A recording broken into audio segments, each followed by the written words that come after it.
Hi everyone, welcome to today's Drop Everything and Read. So today I'm going to read you a poem. Again, it's from a book of mine that I have mentioned on here before, and it's called It's Not Okay to Feel Blue and Other Lies.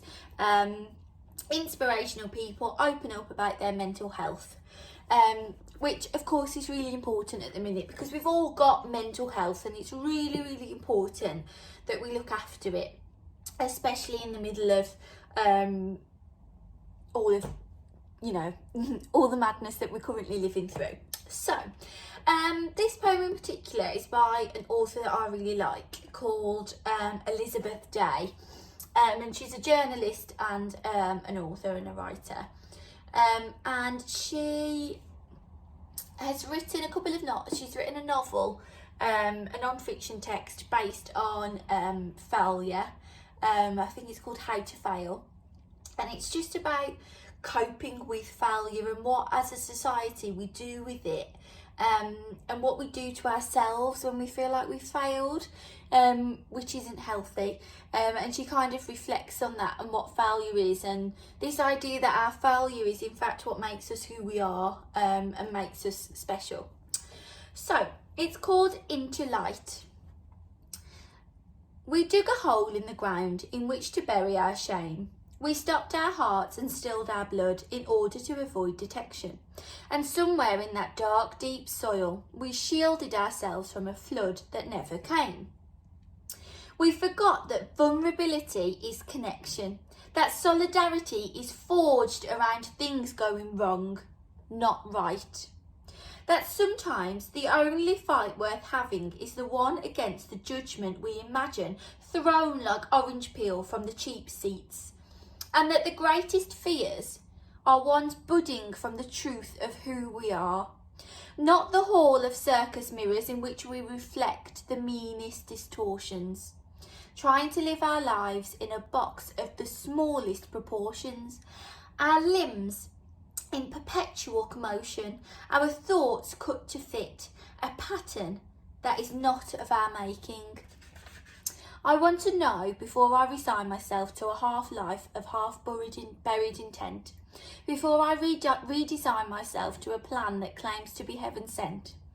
Who was it who asked us to feel repentance for sins uncommitted? And why did we give our consent? Who was it who pitted us against our truest selves? Who catcalled and made us confess to guilt even though we were guiltless?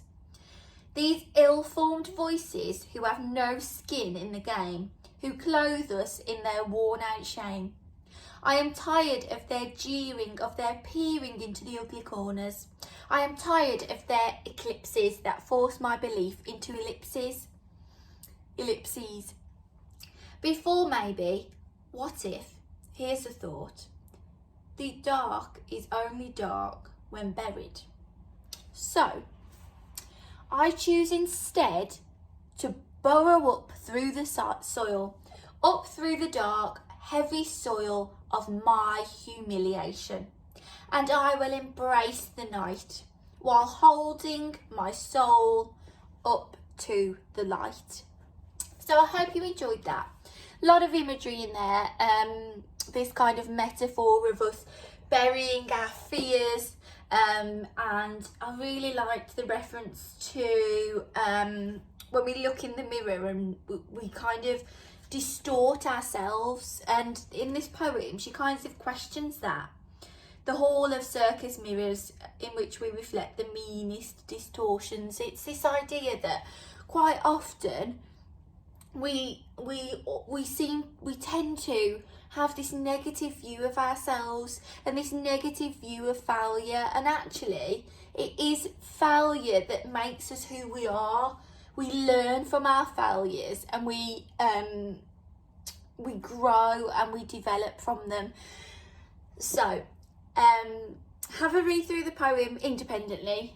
It's just underneath this video. See what you think of it.